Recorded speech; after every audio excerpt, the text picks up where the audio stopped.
Subscribe करें podium classes को और प्रेस करें इस बेल आइकन को ताकि सभी एजुकेशनल वीडियोस का अपडेट आपको टाइम से मिल सके। धन्यवाद। नमस्कार साथियों, स्वागत है आप सभी के पोडियम क्लासेस में। मेरा नाम है पवन के सरवानी और आज हम प्रीवियस ईयर को हल करेंगे। साथियों, जैसा कि आप लोग जानते हैं कि हम मैथ्स को ख़त्म कर चुके हैं, सेकंड सेमेस्टर का मैथ्स पूरी कंप्लीट कर चुके हैं फ्रॉम स्टार्ट टू एंड। आप लोग उस वीडियो को देखते रहिए। उसके बाद रिवीजन के लिए हम लोगों ने प्रीवियस ईयर का लिया है, ये है 2016 का सेकेंड। देखिए 2016 में 2 पेपर्स हुए थे, तो वो सेकेंड वाला पेपर है, ठीक है, तो गणित का।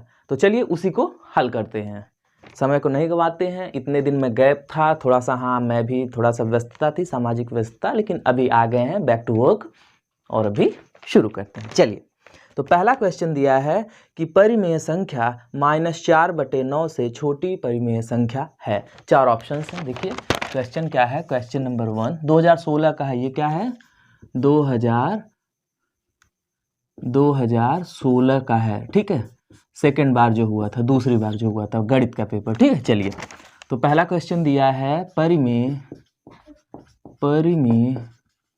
संख्या -4/9 से छोटी परिमेय संख्या है, ठीक है। 4 ऑप्शन दिए हैं। पहला ऑप्शन दिया है -1/9, दूसरा ऑप्शन दिया है 0.2/9, तीसरा ऑप्शन दिया है 4/9 और चौथा ऑप्शन दिया है -7/9।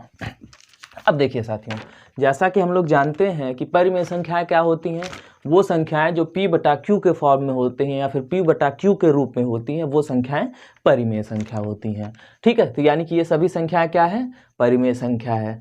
अब क्या कह रहा है कि परिमेय संख्या जो -4/9 है, उससे छोटी परिमेय संख्या बताइए कौन सी है चारों में से। अब देखिए, पहले एलिमिनेट करते हैं। चारों ऑप्शंस को टैकल करने का एक ही तरीका होता है, पहले क्या करिए, जो गलत आंसर्स हैं उनको हटा दीजिए।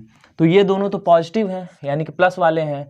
प्लस वाला हमेशा माइनस वाले से बड़ा ही होता है। जो भी प्लस वाली संख्याएं होती हैं, धन वाली संख्याएं होती हैं, वो हमेशा ऋणात्मक संख्याओं से बड़ी ही होती हैं। भले ही वो माइनस वाली संख्या ऐसे रहे -100/10 हो और इधर प्लस वाली संख्या 0.0002 भी रहे, फिर भी ये बड़ी होगी क्योंकि ये प्लस में है। समझ गए ना। तो हमेशा प्लस वाली संख्याएं माइनस वाली संख्याओं से बड़ी होती हैं। लेकिन इसमें क्या पूछ रहा है, छोटी, तो ये दोनों तो होंगे नहीं। चलिए, ये दोनों कट गए। अब बचे 2 ऑप्शन, -1/9 और -7/9। तो आप लोग ये भी जानते हैं कि माइनस में जो भी संख्याएं बड़ी दिखती हैं वो एक्चुअल में छोटी होती हैं। देखिए, माइनस का मतलब होता है कर्जा, तो जो जितना कर्जा लिया है उतना ही कमजोर है, ठीक है। तो उसी तरीके से ये -1/9 है, ये -7/9 है।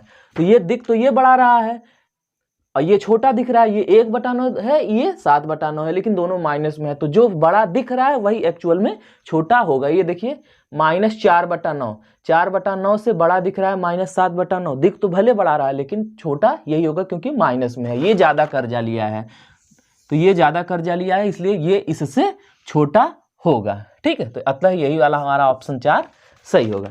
चलिए नेक्स्ट वाले पे चलते हैं। नेक्स्ट वाला क्वेश्चन क्या कह रहा है, सेकंड नंबर का क्वेश्चन नंबर 2 16, 32 और 64 का लसाअ है। देखिए 4 ऑप्शन दिए हैं। पहला ऑप्शन दिया है 64, दूसरा ऑप्शन दिया है 32, तीसरा ऑप्शन दिया है 16, चौथा ऑप्शन दिया है 8। देखिए, अब इसको क्या है, एक तरीका तो है कि आप लोग सीधे लसाअ निकालें, यहाँ पे ऐसे 16, 32 और 64 का ऐसे आप लसाअ निकालें। दूसरा तरीका मैंने क्या बताया था कि लसाअ वह छोटी से छोटी संख्या होती है जो दी गई संख्याओं से पूर्णतः विभाजित हो जाती है। क्या चीज़, लसाअ की परिभाषा याद करिए, मैंने चैप्टर में पढ़ाया है, नहीं देखा है आपने अभी तक वीडियो तो जाकर देख लीजिए।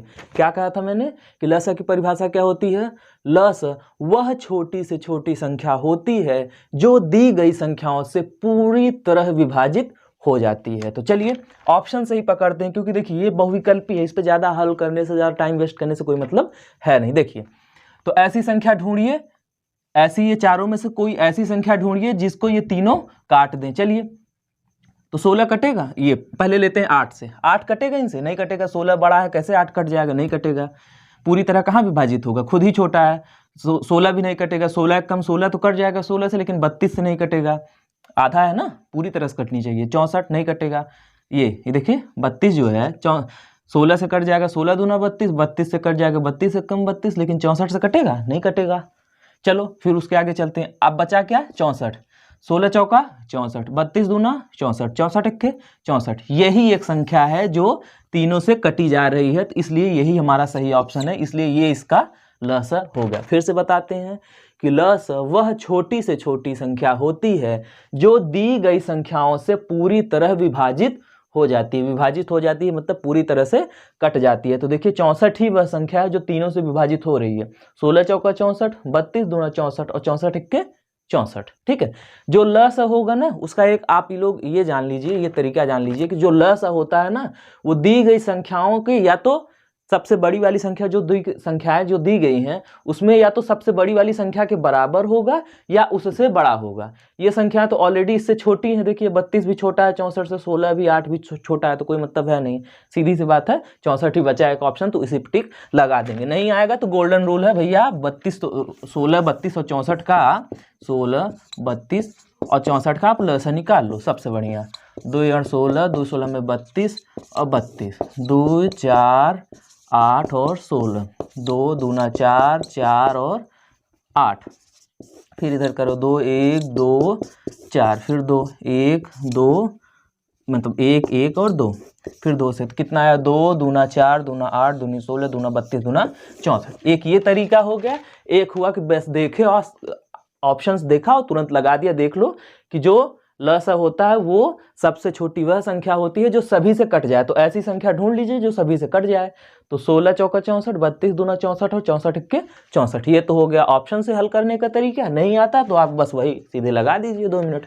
चलिए अगले क्वेश्चन पे आते हैं, क्वेश्चन नंबर 3 पे। क्वेश्चन नंबर 3 क्या कह रहा है कि समीकरण, क्या कह रहा है, समीकरण 1.5y minus 7 equal to 0.5y का हल है। चलिए इसको सॉल्व करिए। 4 ऑप्शन दिए हैं, पहला ऑप्शन दिया है 3.5, दूसरा ऑप्शन दिया है 7, तीसरा ऑप्शन दिया है 5 और चौथा ऑप्शन दिया है 2। चलिए इसको क्या करते हैं, इसको सॉल्व कर लेते हैं जल्दी से। छोटा सा है समीकरण, इसको सॉल्व कर लेते हैं। देखिए जो बहुविकल्पी होता है उसमें टिक लगाना होता है, तो कोशिश करिए उसको शॉर्ट में कर लीजिए। चलिए ये छोटा सा है, क्या दिया है, 1.5y माइनस 7 बराबर 0.5y। तो चलिए y एक तरफ करते हैं। मैंने बताया ना कि चर राशियां एक तरफ जाती हैं और अचर राशियां एक तरफ, यानी कि अक्षर एक तरफ और संख्या एक तरफ। तो करिए 1.5y, ये y वाला है, अक्षर वाला है, तो ये इधर आ जाएगा 1.5y माइनस 0.5y बराबर, ये इधर चला आएगा, ये -7 है, जब इस साइड में आएगा तो क्या हो जाएगा, +7 हो जाएगा, यानी कि 7 हो जाएगा। तो 1.5 में से 0.5y चला गया तो कितना बचा, 1y बचा। अरे 1.5 में से आधा चला गया तो 1y बचा ना, तो 1y बराबर 7, तो y बराबर क्या आया, 7/1। 7/1 का मतलब क्या होता है, 7, यानी कि ऑप्शन नंबर 2 हमारा सही है। चलिए आते हैं क्वेश्चन नंबर 4 पे। क्वेश्चन नंबर 4 पे चलिए, अगर ध्यान से देखा जाए ना तो ये जो मैथ्स का पेपर है ये मुश्किल से आधे घंटे का है, ठीक है, मुश्किल से। ये तो देखिए मैं समझा रहा हूँ इसलिए इतना ज़्यादा टाइम लग रहा है, वरना अगर ना समझाना होता तो ये मुश्किल से आधे घंटे में पूरा पेपर हल हो जाएगा बड़े आराम से। z माइनस एक्स, दूसरे ब्रैकेट में क्या है zx माइनस वाई, तीसरा क्या है प्लस xy माइनस z का हल है। देखिए 4 ऑप्शन दिए हैं, पहला ऑप्शन दिया है 1, दूसरा ऑप्शन दिया है 2x, तीसरा ऑप्शन दिया है 3x और चौथा ऑप्शन दिया है 0। चलिए हल करिए। क्या दिया है देख लीजिए, क्या दिया है y z minus x plus z x minus y plus x y minus z। चलिए इसे हल करिए, अंदर अंदर गुणा कर देते हैं। समझते रहिए, मैं जल्दी जल्दी इसलिए समझा रहा हूँ क्योंकि बहुविकल्पी है, आपको इतनी स्पीड से करना है। चलिए y और z का गुणा क्या होगा, y z, फिर माइनस y और माइनस x का गुणा क्या होगा, माइनस y x। चलिए फिर प्लस था तो प्लस z x जेड और एक्स का गुणा होगा तो जेड एक्स आएगा ना, जेड एक्स, फिर plus minus minus z y, फिर प्लस एक्स वाई, फिर प्लस माइनस माइनस हो जाएगा एक्स जेड। अब काट दीजिए जो कट रहा है, वाई जेड इधर प्लस में है और इधर जेड वाई माइनस में। देखिए जेड वाई लिखिए चाहे वाई जेड लिखिए, बात एक ही है। तो जेड वाई इधर माइनस में इधर प्लस में, तो ये कट गया। उसके बाद वाई एक्स इधर प्लस में है, इधर एक्स वाई, देखिए वाई एक्स इधर माइनस में है, इधर एक्स वाई क्या है प्लस में है, तो प्लस माइनस ये भी कट गया। आगे पीछे से मतलब नहीं, चाहे वाई एक्स लिखिए चाहे एक्स वाई लिखिए, बात एक ही है, ठीक है। अब चलिए आगे आइए, जेड एक्स इधर एक्स जेड, प्लस माइनस था ये भी कट गया। जब सभी कट गए तो बचा क्या, जीरो बचा, यानी कि ऑप्शन नंबर 4, ठीक है, ऑप्शन नंबर 4 सही है। चलिए आते हैं नेक्स्ट क्वेश्चन नंबर 5 पे। क्वेश्चन नंबर 5 क्या है, क्वेश्चन नंबर 5 क्या कह रहा है कि एक त्रिभुज का क्षेत्रफल 45 वर्ग सेंटीमीटर है और आधार 15 सेंटीमीटर है, तो त्रिभुज की संगत ऊंचाई होगी। और 4 ऑप्शन दिया है। ऑप्शन क्या दिया है, पहला ऑप्शन दिया है पहला ऑप्शन दिया है 3 सेमी, दूसरा ऑप्शन दिया है 2 सेमी, तीसरा ऑप्शन दिया है 6 सेमी और चौथा ऑप्शन क्या दिया है 9 सेमी। चलिए कर लेते हैं। देखिए त्रिभुज के क्षेत्रफल का क्या सूत्र होता है, 1/2, देखिए ऐसे करिए, त्रिभुज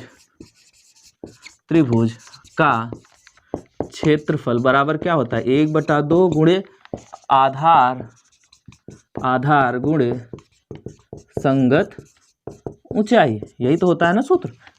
त्रिभुज का क्षेत्रफल बराबर 1/2 गुणे आधार गुणे संगत ऊंचाई।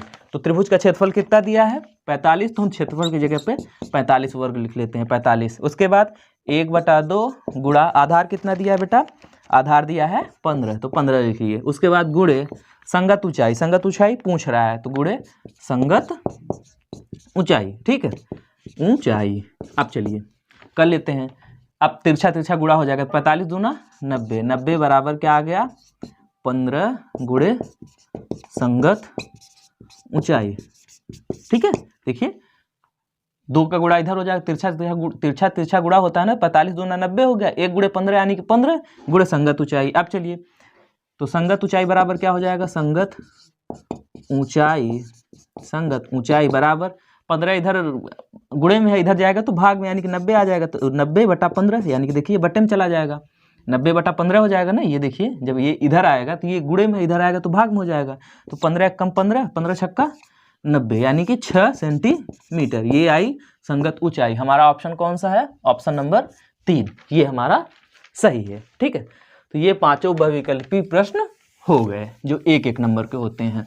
चलिए आगे 1 नंबर वाले और भी क्वेश्चंस हैं, अति लघु में आएंगे, चलिए उनको भी हल करते हैं, सॉल्व करते हैं, बड़े आसानी से हो जाएगा। मैथ्स का पेपर बहुत ईजी आता है और उसके बाद से तो मैं प्रीवियस ईयर करा ही रहा हूँ। और एक चीज़ आपसे कह दूँ कि देखिए ये तो प्रीवियस ईयर हो गया, कुछ बच्चे कह रहे थे नहीं सर कुछ हमारे भी डाउट्स होते हैं, आप उसको भी सॉल्व करिए। जब हम किताब में लगाते हैं तो हमें कुछ नहीं समझ में आता, तो मैं इसका एक तरीका निकाला हूँ। जैसे हम 10 क्वेश्चंस कराएंगे, एक मान लीजिए कि मैंने 10 क्वेश्चन कराया, तो 10 में से 8 क्वेश्चन जो रहेगा वो प्रीवियस ईयर का रहेगा, मतलब कि क्वेश्चन पेपर से रहेगा, ठीक है, जो पिछले सालों में पूछे गए हैं।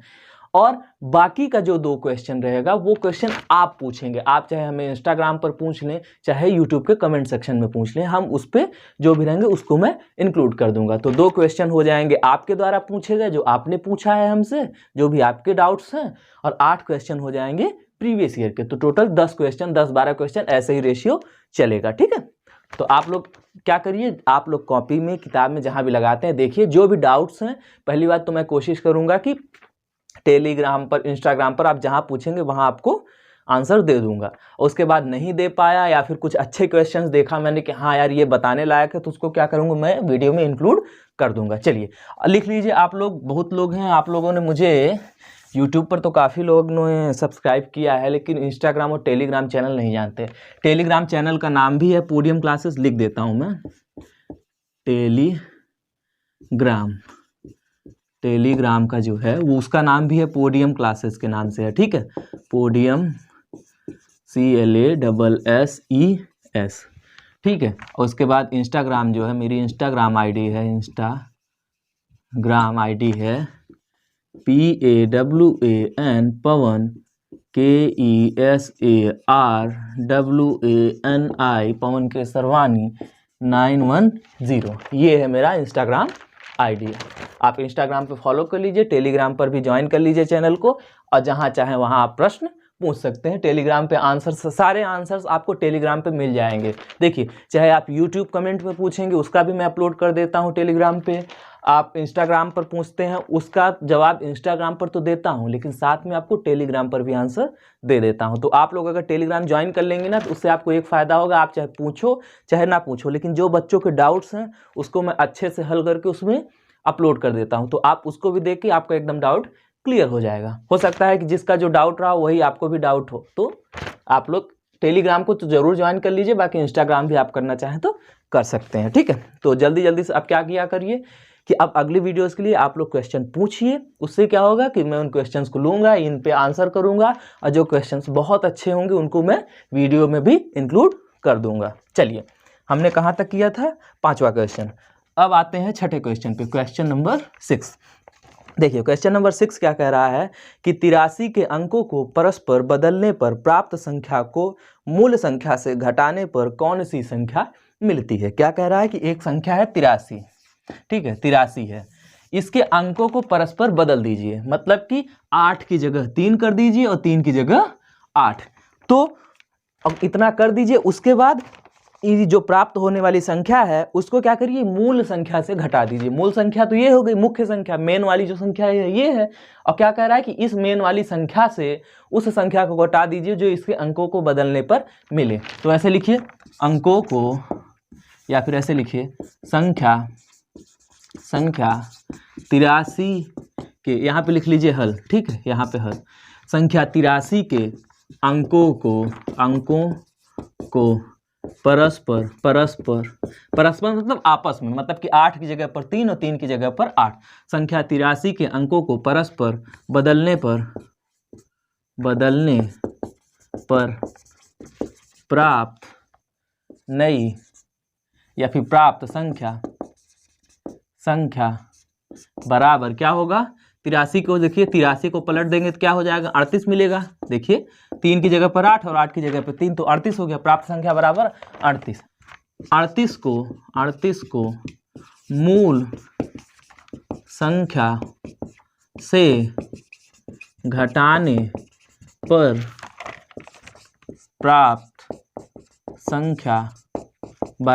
प्राप्त संख्या बराबर घटा लीजिए 83 माइनस 38, 83 में से 38 घटा लीजिए तो 13 में से 8 गया, बचा कितना, 5, इधर हुआ 7, 7 में से 3 गया, कितना बचा, 4, तो 45। यही हुआ हमारा आंसर। देखिए क्या कह रहा था क्वेश्चन, देखिए क्या कह रहा था कि 83 के अंकों को परस्पर बदलने पर प्राप्त संख्या को मूल संख्या से घटाने पर कौन सी संख्या मिलेगी। तो वही करना है कि संख्या 83 के अंकों को परस्पर पहले बदल लिए, जो कह रहा था कि पहले संख्या बदल लीजिए, तो पहले हमने क्या किया, संख्या 83 के अंकों को परस्पर बदल लिया, यानी कि 83 को बदलने पे क्या मिल गया हमें, 38, ठीक है। अब उसके बाद क्या कह रहा है कि जो संख्या मिलेगी उसको मूल संख्या से घटा दीजिए और बताइए कि कितना हमें मिल रहा है। तो जो मिली थी संख्या, मिली क्या थी हमें, 38, तो वही हमने लिखा कि 38 को मूल संख्या से घटाने पर प्राप्त संख्या। तो 38 को मूल संख्या यानी कि 83, मूल संख्या यानी कि मुख्य संख्या जो दी गई है वही है हमारी। तो मुख्य संख्या थी हमारी 83 में से हमने 38 को घटा दिया, हमें मिला 45, और यही हमारा हुआ आंसर। चलिए अब आते हैं किस पे, क्वेश्चन नंबर 7 पे। चलिए क्वेश्चन नंबर 7 देखिए क्या कह रहा है कि समीकरण 4x + 3 = -6x - 18 को हल कीजिए। क्या कह रहा है, समीकरण 4x + 3 बराबर -6x - 18 को हल कीजिए। चलिए भैया करते हैं इसको। दिया है ऐसे लिखिए हल यानी कि सॉल्यूशन। मैंने बताया, देखिए जल्दी जल्दी इसलिए कर रहे हैं क्योंकि मैं सब कुछ पढ़ा चुका हूँ यार, इतना आसान सा है, आप लोग उड़ा दोगे पेपर, ठीक है, सॉल्व करने की बात छोड़ो, उड़ा दोगे।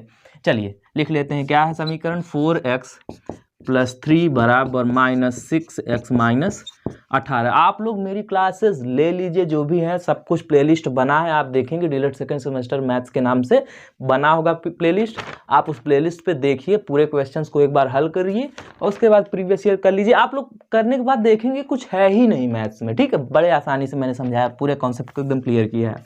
तो हाँ, अब देखिए 4x + 3 बराबर -6x - 18। तो हमने क्या बताया है कि जो चर राशियां होती हैं, जो वेरिएबल्स होते हैं, या फिर देसी भाषा में समझिए जो अक्षर वाले होते हैं XYZ वाले, वो XYZ की तरफ जाते हैं। और जो संख्याएं होती है जैसे 3 4 5 6 7, तो वो संख्याओं की तरफ जाएंगे और XY वाली चीज़ें XY की तरफ आती हैं। तो चलिए, तो यहाँ पे क्या होगा 4x, और ये इधर 6x इधर माइनस में है, ये अपनी तरफ जाएगा, तो 6x जो माइनस में है इस तरफ आएगा, तो क्या हो जाएगा +6x बराबर, ये था -18। अब ये संख्या क्या करेगा, इधर आएगा, संख्या की तरफ जाएगा, तो +3 था, तो इधर आएगा तो क्या हो जाएगा -3। तो 4 और 6 कितना होगा 10, 10x बराबर -18 - 3, तो कितना हो जाएगा 18 3 21, तो -21। x बराबर क्या होगा, x बराबर क्या होगा -21/10, ठीक है, -21/10। यही हुआ हमारा आंसर। क्या हुआ हमारा आंसर, ठीक है, समझ में आया, ठीक है। तो ये हुआ हमारा आंसर। फिर से समझिए क्या कह रहा था, देखिए एक समीकरण दिया हुआ था कि समीकरण 4x + 3 बराबर -6x - 18 को हल कीजिए। तो हमने क्या किया, ऐसे समीकरण जैसे था उसको लिख लिया, 4x + 3 = -6x - 18। अब हम जानते हैं कि जो अक्षर होता है वो अक्षरों की तरफ जाते हैं, जो संख्याएं होती है वो संख्याओं की तरफ, यानी कि चर राशियां चर की तरफ और अचर राशियां अचर की तरफ। तो x वाला एक तरफ हमने किया तो 4x, और इधर 6x माइनस में था, इस साइड आया तो क्या हो गया प्लस में हो गया। तो 4x यानी कि 4x + 6x बराबर था, तो बराबर का चिन्ह लगाया, -18 जैसे था वैसे लिख लिया। 3 इधर प्लस में था, ये भी इधर आएगा, संख्या की तरफ जाएगा, तो 3 इधर प्लस में था, इस साइड आया तो माइनस में हो गया, तो -18 - 3, तो 4x + 6x, तो 4 और 6 कितना हो गया टोटल 10x, 10x बराबर -18 - 21, दोनों जुड़ जाएंगे तो 18 3 21, ठीक है, 18 3 21, तो -21। तो x बराबर क्या होगा, ये 10 इधर गुणे में है, इधर आएगा तो भाग में, तो इधर बटे में आ जाएगा ना, तो -21/10, यही हुआ हमारा आंसर। तो x बराबर -21/10, यही हुआ हमारा आंसर, ठीक। चलिए अब आते हैं नेक्स्ट क्वेश्चन पे, क्वेश्चन नंबर 8 पे। क्वेश्चन नंबर 8 पे आज मैं क्या करूंगा, 1 नंबर वाले जितने भी क्वेश्चन हैं सभी को मैं सॉल्व करा दूंगा, ठीक है। फिर कल क्या करूंगा, 2 नंबर वाले जो क्वेश्चंस होंगे उसको हल कराएंगे, और आप लोग अगर जो भी पूछेंगे जेन्युइन क्वेश्चन, देखिए जैसा मुझे लगेगा अच्छा लगेगा, मतलब जैसे होगा कि चलो ठीक है, डाउट है, देखो जवाब तो हर क्वेश्चन का दूंगा मैं, ठीक है। आप जो भी पूछोगे मैं हर क्वेश्चन का जवाब दूंगा, क्योंकि ये तैयारी का टाइम है, मैं साथ नहीं छोड़ूंगा आपका, ठीक है। तो आप जो भी जवाब होगा मैं टेलीग्राम पे दे दूंगा, इंस्टाग्राम पर दे दूंगा, और अगर क्वेश्चन जेन्युइन लगा या फिर बहुत अच्छा लगा कि नहीं ये बहुत लोगों के डाउट्स हो सकते हैं, तो उसको क्या करूंगा मैं वीडियो में इंक्लूड कर दूंगा, ठीक है। चलिए आते हैं क्वेश्चन नंबर 8 पे।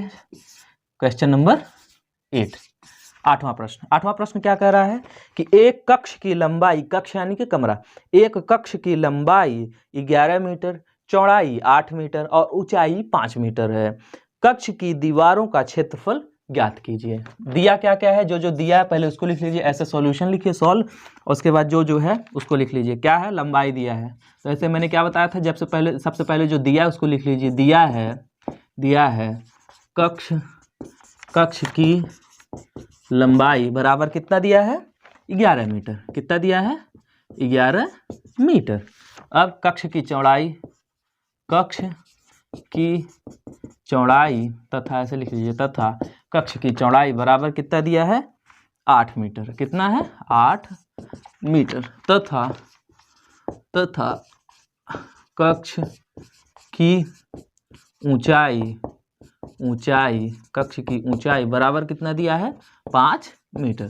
तो लंबाई चौड़ाई ऊंचाई दिया है, और पूछ रहा है कि चारों दीवारों जो है, देखिए कोई भी कमरा बनता है 4 दीवार से, 4 दीवारों से ही मिलकर तो कोई कमरा बनता है, तो वही बता रहा है कि चारों दीवारों का आप क्षेत्रफल बताइए। तो इसका यह तो होता है कि एक एक दीवार का आप अलग अलग से निकालें, लेकिन वो काफ़ी लेंदी हो जाएगा।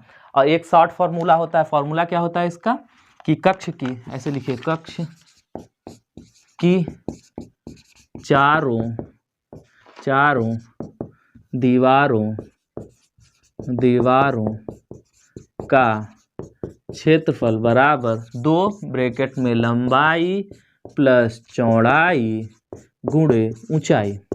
ये सूत्र होता है, आप इसे याद कर लीजिए। कोई भी अगर कमरा दिया रहे और कहे कि उस कमरे की चारों दीवारों का क्षेत्रफल बताइए, तो उसका यही सूत्र होता है कि कमरा या कक्ष जो भी दिया रहे उसकी चारों दीवारों का क्षेत्रफल बराबर 2 ब्रैकेट में लंबाई प्लस चौड़ाई गुणे ऊंचाई। तो चलिए रख देते हैं इसी पे।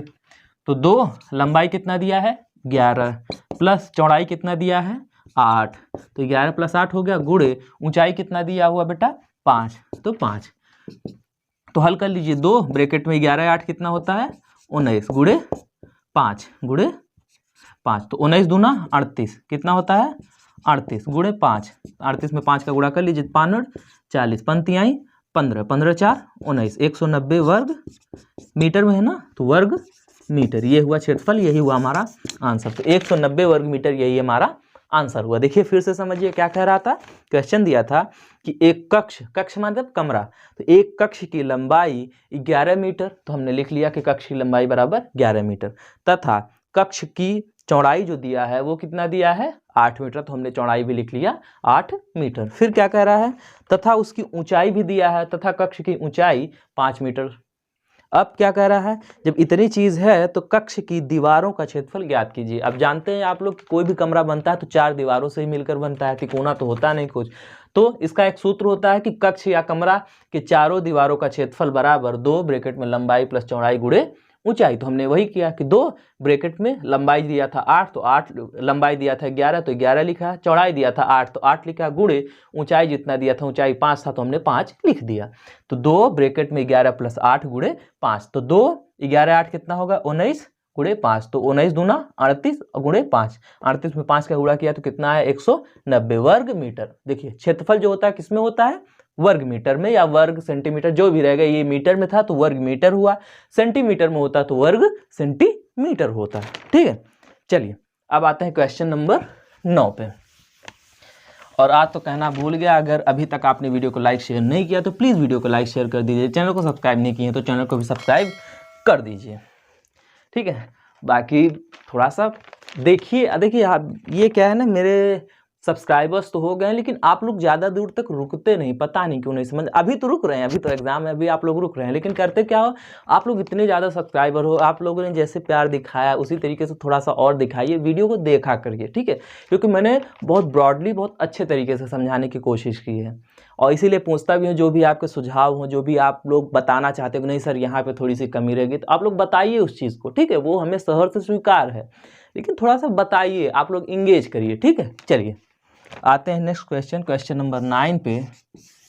मैं ज़्यादातर देखिए मैं टाइम वेस्ट नहीं करता बात करने में, तो इसीलिए मैं अपने सीधे क्वेश्चंस पे आता हूँ। इसलिए आप लोगों को लगता होगा कि ज़्यादा सर कनेक्ट नहीं कर पा रहे हैं, लेकिन देखिए मेरा क्या मानना है कि थोड़ा सा कनेक्ट करो, उसके बाद अपने काम पे लग जाओ। तो मैं ज़्यादातर अपने काम पे ध्यान देता हूँ। ठीक है, चलिए आइए क्वेश्चन नंबर 9 पे। क्वेश्चन नंबर 9 क्या कह रहा है कि x square plus 1/x square का मान ज्ञात कीजिए जबकि x प्लस 1/x बराबर 2।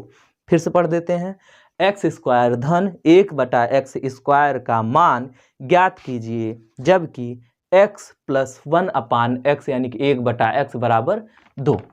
तो लिखिए, ऐसे लिखिए हल या फिर सॉल्यूशन। सॉल्यूशन दिया क्या है, दिया है, ऐसे लिखिए जो दिया है, पहले मैंने बताया ना कि दिया है जो, उसको लिख लीजिए। दिया है x प्लस 1/x बराबर 2, तब x square plus 1/x square बराबर क्वेश्चन मार्क, यही हमको ज्ञात करना है। अब देखो सबसे पहले क्या करेंगे, इसका हम लोग पूर्ण वर्ग बनाएंगे। क्यों पूर्ण वर्ग बनाएंगे, देखिए अगर ध्यान से देखा जाए तो ये जब a प्लस बी बराबर 2 है तो पूछ रहा है a square plus b square बराबर क्या होगा। तो हम जानते हैं, देखिए सूत्र एक होता है, a प्लस बी दिया है, मान लीजिए ये x बराबर a और 1/x बराबर b, तो a प्लस बी दिया है और पूछ रहा है हमसे क्या, a square plus b square पूछ रहा है। देखिए x square plus 1/x square पूछ रहा है, तो हम जानते हैं कि अगर a प्लस बी का होल स्क्वायर का सूत्र लगाएंगे तो आएगा a square plus b square plus 2ab, ये आता है ना, यानी कि a प्लस बी का होल स्क्वायर अगर हम इसमें स्क्वायर होल स्क्वायर लगा देंगे तो ये वाली चीज़ हमें मिल जाएगी। देखिए अगर इस वाले में हम a प्लस बी के होल स्क्वायर का सूत्र लगा देंगे तो हमें ये मिल जाएगा। तो चलिए लगाइए, क्या है एक्स प्लस 1/x बराबर 2 दिया था। दोनों तरफ हम स्क्वायर कर देते हैं। स्क्वायर देखिए एक तरफ तो होगा नहीं, एक तरफ तो किसी के साथ पक्षपात तो हम करेंगे नहीं। अगर इधर स्क्वायर लगा रहे हैं तो इधर भी स्क्वायर लगाएंगे, यही नियम होता है। जितना उसको देंगे उतना ही दूसरे पक्ष को भी देंगे। तो चलिए कर लीजिए, x प्लस 1/x का होल स्क्वायर बराबर 2 का होल स्क्वायर। तो x प्लस 1/x यानी कि a प्लस बी। तो a प्लस बी का होल स्क्वायर क्या होता है? a स्क्वायर यानी कि एक्स स्क्वायर। देखिए a बराबर यहाँ पे है x और b बराबर यहाँ पे है 1/x। यही आप जान लीजिए, a बराबर a की जगह पर है x और b की जगह पर है 1/x। तो सूत्र क्या होता है? a square plus b square plus 2ab यानी कि a स्क्वायर यानी कि x square plus b square यानी कि 1/x का स्क्वायर प्लस 2ab यानी कि 2 गुणा x यानी कि a कितना है? a बराबर x है तो 2 गुणा x गुणे b कितना है हमारा? 1/x है तो 1/x बराबर इसका 2 का स्क्वायर कितना होता है बेटा? 4 होता है। तो 4 लिख लिया। चलिए हल करते हैं। X square plus 1/x square को तोड़ेंगे तो क्या होगा? 1/x स्क्वायर प्लस ये x से ax कैंसिल हो गया तो यानी कि 2 एक कम 2 बराबर 4। तब पक्षांतर कर लेते हैं, संख्या संख्या की तरफ ले जाते हैं। तो x square plus 1/x square बराबर 4 और 2 इधर चला गया तो -2। ठीक है, अब चलिए आगे आते हैं, इसको इधर ले आते हैं। क्या है हमारा? X square plus 1/x square बराबर 4 - 2। तो x square plus 1/x square बराबर 4 में से 2 गया, कितना बचा? 2। यही हुआ हमारा आंसर। देखिए यहाँ पे क्या पूछ रहा था? X square plus 1/x square ही तो पूछ रहा था, वही हमारा आ गया। X square plus 1/x square बराबर कितना आया? 2। यही हुआ हमारा आंसर।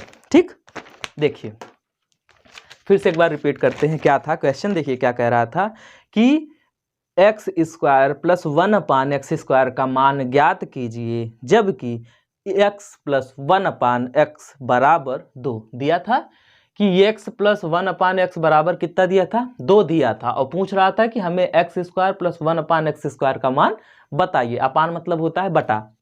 अब देखिए तो हम जानते हैं कि अगर इसे ध्यान से देखा जाए तो हम इसे x को मान लेते हैं, x बराबर मान लेते हैं a और 1/x बराबर मान लेते हैं b।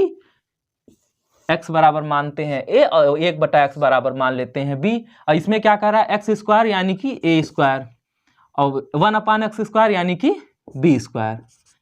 देखिए a square plus b square पूछ रहा है, दिया है a प्लस b दिया है। देखिए x प्लस y दिया a plus b, x plus 1/x यानी कि a प्लस बी। तो a प्लस बी दिया है और पूछ रहा है a square plus b square. तो हम जानते हैं कि a प्लस बी वाले सूत्र में अगर होल स्क्वायर लगा देंगे तो आता है a square plus b square plus 2ab। इस वाले में सूत्र में होता है कि a square plus b square हमें मिल जाता है। तो वही हम सूत्र यहाँ पर लगाएंगे। a प्लस बी था तो x प्लस 1/x का होल स्क्वायर करते हैं। अब इधर अगर स्क्वायर कर दिए हैं तो दूसरे पक्ष में भी स्क्वायर कर दिए हैं। तो ये क्या हो जाएगा? a स्क्वायर होता है तो x स्क्वायर हो गया प्लस 1/x है तो यानी कि b स्क्वायर, तो 1/x का whole square. a square plus b square plus 2, a की जगह पर x था तो x कर दिए, b की जगह पर 1/x था तो 1/x कर दिए बराबर 2 दूना 4। अब x square plus 1/x square बराबर x से x कट गया तो 2 बराबर 4। इसे हल कर लिए तो x square plus 1/x square बराबर 4। ये 2 इधर प्लस में था, इधर आया तो माइनस में हो गया। यही चीज़ मैंने सेम वहीं पे लिखी है। तो x square plus 1/x square बराबर 4 में से 2 गया, कितना बचा? 2। यही हुआ हमारा आंसर। ठीक है, तो ये हुआ हमारा क्वेश्चन नंबर 9। अब आते हैं नेक्स्ट क्वेश्चन पे। नेक्स्ट क्वेश्चन क्या है? Question number 10। चलिए देखते हैं। आज थोड़ा जल्दी में है क्योंकि छोटे छोटे क्वेश्चंस हैं। अगर आप लोग कहेंगे कि सर थोड़ा धीरे पढ़ाइए तो हम थोड़ा धीरे कर देंगे, क्योंकि कुछ लोगों की कंप्लेंट थी सर आप बहुत धीरे पढ़ाते हैं तो थोड़ा सा स्पीड बढ़ाइए। तो मैंने क्वेश्चन नंबर 10 तो मैंने स्पीड थोड़ी सी बढ़ाई है। अगला क्वेश्चन क्या कह रहा है कि -7/9 -5/21 और 2/-3 को आरोही क्रम में लिखिए। आरोही क्रम में लिखिए। चलिए तो इसे हल करते हैं। हल देखिए, अब एक तरीका होता है कि आप लोग डायरेक्ट इसको करिए कि 9 में मतलब 7 में 9 का भाग दीजिए, फिर जो आएगा 5 में 21 का, इसमें सबका भाग दीजिए, फिर देखिए कौन छोटा बड़ा है। और दूसरा तरीका इसका क्या होता है, ऐसे देखिए सबका पहले एक में इंटीग्रेट कर दीजिए। कैसे करते हैं देखिए मैं बताता हूँ। क्या क्या दिया है, -7/9 कामा -5/21 कामा 2/2/-3, यही दिया है ना।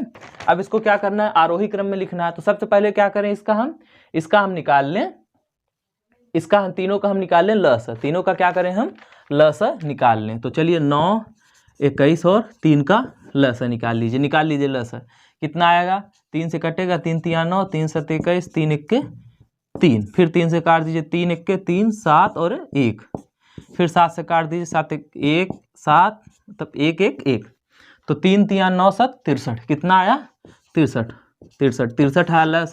अगर ये 63 आ गया तो ये कितना होगा 9 7 63, 7 बार गया ना तो 7 7 49 -49। अब आइए अगली संख्या क्या है 21, 21 3 63, 3 बार गया ना तो यानी कि 3 5 15, 3 5 15, माइनस था तो माइनस ऐसे ही लगा दिया, फिर कॉमा, फिर 3 से 63 में भाग देंगे तो कितना आएगा, 3 दूना 6 और 3 1 3, यानी कि 21 बार जाएगा तो 21 दूना 42, कितना आया 21 दूना 42। माइनस इसमें भी था, देखिए भिन्न में चाहे माइनस ऊपर हो या नीचे हो कोई फर्क नहीं पड़ता, माइनस का मतलब माइनस ही होता है। तो चलिए अब आपको एकदम डाटा क्लियर हो गया होगा, इस तरीके से देखने पर आपको एकदम क्लियर हो गया होगा कि कौन बड़ा है कौन छोटा है। देखिए अब क्या हो गया, सबका आधार सेम हो गया, 63 है सबका आधार। अभी हमको कंफ्यूजन कहाँ था कि किसी का 9 है, किसी का 21 है, किसी का -3 है, सर कैसे जानेंगे कौन सा बड़ा है कौन सा छोटा है, सबको अलग अलग हल करना पड़ेगा। उसी को दूर करने के लिए क्या किया हमने, सबसे पहले तीनों का लस ले लिया। जब लस ले लिया तो तीनों का आधार जो है यानी कि नीचे वाली जो चीज़ है जो हर है वो तीनों का सेम हो गया। अब जब सेम हो गया तब हम ऊपर देख के आसानी से बता सकते हैं कि कौन छोटा है कौन बड़ा है। अगर इसको और हल करना हो तो आप और हल कर लीजिए। आप सबको क्या करिए फिर से अलग अलग कर दीजिए। देखिए -49/63 कॉमा -15/63 कॉमा -42/63 कर सकते हैं। देखिए तीनों को एक करके हमने लस निकाल के वो कर लिया था, अब तीनों को अलग कर दिए, अब तीनों को हमने क्या किया अलग कर दिया। अब आप एकदम आसानी से देख सकते हैं कि कौन छोटा है कौन बड़ा है। अब इसको लगा सकते हैं ना, देखिए 63 63 63, नीचे वाला सब बराबर है और ऊपर वाले में अंतर है, इसका -49 है, इसका -15, इसका -42 है। और कह क्या रहा है कि आरोही क्रम में लिखिए, यानी कि छोटे से लेकर बड़े वाले में लिखिए। तो चलिए सबसे छोटा पकड़िए, सबसे छोटा कौन सा है -49/63। अब आप कहेंगे नहीं सर -15 सबसे छोटा दिख रहा है। अरे सर देखिए -15 है, माइनस में जो चीज़ बड़ी दिखती है वो उतनी ही छोटी होती है, यानी कि माइनस माने कर्जा, जो जितनी ज़्यादा कर्जा लिया है वो उतने ज़्यादा तो कर्जदार है ना भाई। तो सबसे छोटा क्या हो गया -49, ठीक है, माइनस में उल्टा होता है। तो सबसे छोटा क्या हो गया -49/63, 49 कॉमा अगली उससे बड़ा क्या है -42/63, -42/63 कॉमा तीसरा क्या है -15/63, -15/63। समझ में आया। तो ये होगा, अगर इसको उस हिसाब से देखें तो 49 वाला कौन सा था -7/9, 49 की जगह पर था ना, तो ऐसे लिख सकते हैं -7/9। फिर कॉमा दूसरा क्या था 42/63, 42/63 किसका था, ये 2/3 वाले का था ना, तो 2/-3 कॉमा अगला क्या है -15/63, -15/63 किसका आया था, ये बीच वाले का, यानी 5/21 का, -5/21, -5/21। ये हो गया आरोही क्रम, यही हुआ हमारा आंसर। ठीक है, समझ में आया। देखिए क्या कह रहा था क्वेश्चन में कि -7/9, -5/21 और 2/-3 को आरोही क्रम में लिखिए। आरोही क्रम यानी कि बढ़ते हुए क्रम में लिखिए।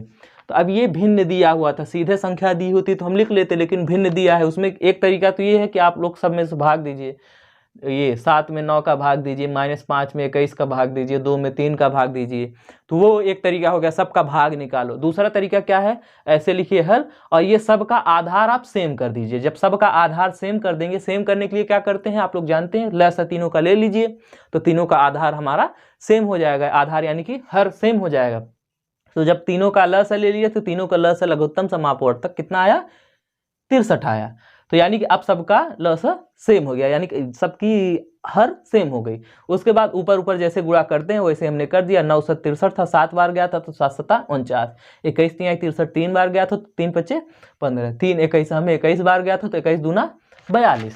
अब आप देख सकते हैं फिर उसके बाद तीनों को अलग अलग कर दिया जिससे और क्लैरिटी आ जाए। तो -49/63, -15/63 और -42/63। अब इसमें देख के सब आसानी से बता सकते हैं कि कौन सबसे छोटा है कौन सबसे बड़ा है। तो सबसे छोटा कौन सा है, -49/63, क्योंकि माइनस जिसमें लगा होगा ऋणात्मक संख्याएं जितनी बड़ी दिखती हैं वो उतनी ही छोटी होती हैं। तो सबसे बड़ी ये दिख रही थी यानी कि यही सबसे छोटी है, तो हमने इसको लिखा -49/63। फिर दूसरे नंबर पे ये उससे बड़ी दिख रही थी तो ये यानी कि अब देखिए -42/63। फिर तीसरे नंबर पे क्या है, -15/63। अब ये तो ये हो गया, लेकिन हमको दिखाना इनमें से है। तो 7/49 देखे तो 49/63 किसकी जगह पर था, -7/9 के, तो हमने -7/9 लिखा। फिर 42/63 किसका था, 42/63 आया था इसका, तीसरे नंबर वाले का, इसका 2/-3 का, तो हमने 2/-3 लिख दिया। फिर कॉमा तीसरा क्या था हमारा, ये तीसरा था -15/63। -15/63 किसका आया था, ये बीच वाले का, यानी कि बीच वाला कौन सा था, -5/21, तो -5/21 ये हमने सीरीज में लिख दिया। ठीक है, ये हो गया क्वेश्चन नंबर 10। अब आज का लास्ट क्वेश्चन देखते हैं, क्वेश्चन नंबर 11। क्वेश्चन नंबर 11 बहुत छोटा है, मैं करवा भी चुका हूँ, आप लोग देखेंगे। ये जान लीजिए जो भी मेरे स्टूडेंट्स हैं, ठीक है, जिन्होंने मुझसे पढ़ा है वो उड़ा देंगे प्रश्न, एकदम पेपर देखते ही चुटकियों में सॉल्व कर देंगे, उनको कुछ समय नहीं लगेगा कुछ भी करने में। आइए क्वेश्चन नंबर 11 देखते हैं। क्वेश्चन नंबर 11 क्या कह रहा है कि प्लेटो का जन्म 429 ईसा पूर्व में हुआ था तथा 348 ईसा पूर्व में दिवंगत हुए। वे कितने वर्षों तक जीवित रहे। तो ऐसे लिखिए सॉल्यूशन, हर एक चीज़ में सॉल्यूशन लिखना जरूरी होता है। सॉल्यूशन, प्लेटो का जन्म, प्लेटो, या पहले लिख लीजिए ऐसे दिया है, जो दिया है पहले उसे लिख लीजिए, दिया है प्लेटो का जन्म बराबर कितना है, 429 ईसा पूर्व, 429 ईसा पूर्व। और प्लेटो की मृत्यु, प्लेटो की मृत्यु बराबर कितना है, 348, कितना है, 348 ईसा पूर्व। देखिए प्लेटो का जन्म हुआ था 429 ईसा पूर्व में, और प्लेटो की मृत्यु हुई थी 348 ईसा पूर्व में। अब क्या कह रहा है कि वो कितने वर्षों तक जीवित रहे, तो वो बताइए। जीवन बराबर उनका क्या है, प्लेटो का जीवन, ऐसे लिख लीजिए, प्लेटो का जीवन काल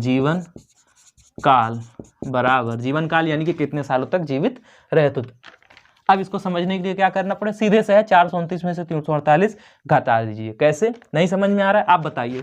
कि कोई इंसान, मान लीजिए कोई इंसान, ऐसा करिए, कोई इंसान मान लीजिए सन 2001 में पैदा हुआ, कोई इंसान क्या हुआ, सन 2001 में पैदा हुआ और 2021 में मर गया।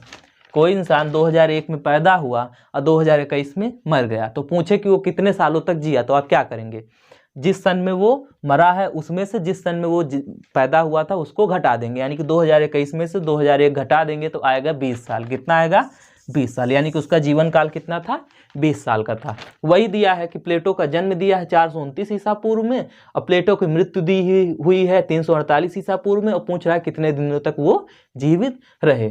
तो क्या करेंगे, जिस समय मृत्यु हुई थी उसमें से जन्म वाले को घटा देंगे, उसमें से जन्म वाले को घटा देंगे। तो आप कहेंगे सर ये तो उल्टा दिख रहा है, 429 में कोई जिंदा हुआ और 348 में कैसे मरा, उल्टा कैसे चल रहा है। भैया ये ईसा पूर्व है, ईसा पूर्व वो उल्टा में ही चलता है, उल्टा ही चलता है। चलिए तो 429 में, तो इसमें क्या करेंगे हम लोग, उल्टा ही काम करेंगे। 429 माइनस 348, 429 माइनस 348, तो घटा दीजिए। 9 में से 8 गया, बचा 1, उसके बाद इधर 2 में से 4 जाएगा नहीं, यानी कि 12 में से 4 गया, बचा 8, इधर हुआ 3 में से 3 0, यानी कि 81 वर्ष। यही हुआ हमारा आंसर। समझ में आया क्या चीज।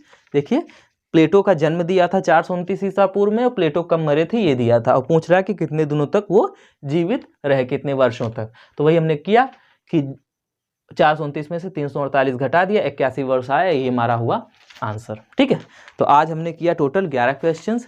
आज ये प्रीवियस ईयर की शुरुआत हुई। काफ़ी दिनों से मैं नहीं आ रहा था, वीडियोस नहीं दे रहा था, क्योंकि मैं भी जैसे होता है ना कि चैन की सांस लेना, मैंने आपका पूरा सिलेबस कंप्लीट कर दिया फ्रॉम स्टार्ट टू एंड। कोई भी ऐसा टॉपिक नहीं छूटा है मेरी जान में कि जो मैंने ना कराया हो। अगर आप लोग मेरी वीडियोस को देख लेंगे तो बिल्कुल धूमधाम से आप लोग पूरा एग्जाम निकाल ले जाएंगे। खासकर मैथ में बैक तो किसी की नहीं लगेगी। मैं तो बात करता हूँ 25 में 25 पाने की, बैक की बात तो बहुत दूर चली गई। ठीक है, मेरी वीडियोस अगर आप लोग देख रहे हैं, मेरी क्लासेस को पूरी सिंसियरली फॉलो कर रहे हैं, उसके बाद जो भी मैंने कराया है मैंने आपको रास्ता दिखा दिया। प्रैक्टिस आपको करना ही पड़ेगा। आप लोग प्रैक्टिस करिए। जहाँ पे फंसेंगे आप लोग कहीं भी किसी भी माध्यम से आप हमें पूछ सकते हैं, चाहे यूट्यूब कमेंट सेक्शन में, चाहे इंस्टाग्राम पे, चाहे आप जहां पूछेंगे हम आपको आंसर जरूर करेंगे। हाँ, थोड़ा सा समय लग सकता है, 2 दिन 4 दिन कभी कभी व्यस्तता रहती है, वो अलग बात है, लेकिन मैं आंसर जरूर करूंगा। कोशिश करता हूं मैं तुरंत आंसर कर दूं। अगर देर लगती है तो आप लोग जान लीजिए कि मैं कहीं ना कहीं व्यस्त हूँ। उसके बाद मैंने ये भी कहा है कि जैसे 11 क्वेश्चन हुए और आप लोग कमेंट या कहीं भी जहां भी पूछेंगे, मुझे क्वेश्चंस अगर अच्छे लगेंगे तो उस क्वेश्चंस को हम ये वीडियो में भी इंक्लूड कर देंगे, जिससे सभी का भला हो जाए।